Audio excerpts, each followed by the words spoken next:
다음 소식입니다.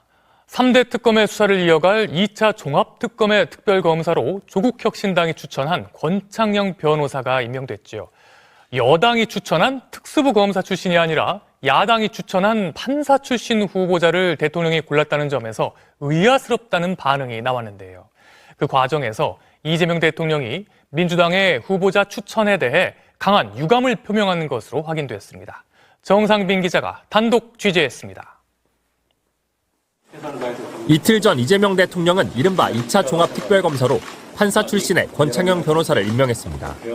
특수부 검사 출신의 여당 추천 전준철 변호사가 아니라 야당인 조국혁신당 추천 후보를 임명했다는 점에서 예상을 깬 선택이라는 평가가 나왔습니다. MBC 취재 결과 이 대통령은 여당이 전 변호사를 추천한 데 대해 강한 유감을 드러낸 것으로 확인됐습니다. 청와대 관계자는 이 대통령이 이런 사람을 추천하는 것 자체가 부적절하다, 순수한 의도로만 보이지 않는다는 취지로 말했다고 전했습니다. 다른 참모 역시 어떻게 이런 사람을 추천할 수 있느냐며 이 대통령이 불쾌감을 표했다고 말했습니다. 이 대통령이 문제를 삼은 건 전 변호사가 2023년 대북송금 수사 당시 김성태 전 쌍방울 회장의 1차 변호인단을 맡았기 때문인 것으로 보입니다.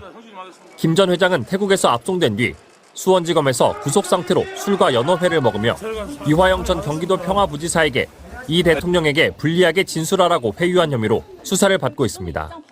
자신도 압송되기 전과 달리 검찰 조사 10여일 만에 북한에 보낸 300만 달러는 당시 이재명 경기지사의 방북을 위한 것이었다. 이 지사와 통화도 했다고 진술을 바꿨습니다. 북한에 50억 주기로 약속을 했는데 못 주기니까 김성태 보고 대신 내달라고 했다는 거 아닙니까? 이 말이 된다고 생각하십니까? 검찰은 이후 김성태 전 회장의 진술을 핵심 근거로 삼아 이 대통령을 재판에 넘겼는데 김 전 회장은 작년 직접 소통한 바 없다며 또 한 번 말을 뒤집었습니다. 한 대통령 참모는 김 전 회장은 자기가 살겠다고 이 대통령을 위험에 몰고 간 인물이라며 이 대통령은 여당이 그런 사람의 1차 변호인을 추천한 것에 화가 난 것이라고 설명했습니다.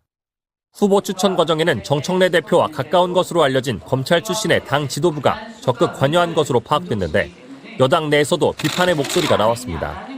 한 민주당 의원은 진지한 고려 없이 친분 관계로 추천한 것 아닌지 우려스럽다고 지적했고, 다른 여권 관계자는 전 변호사를 추천한 건 대놓고 한판 하자는 것 아니냐고 강하게 불만을 내비쳤습니다. MBC 뉴스 정상빈입니다.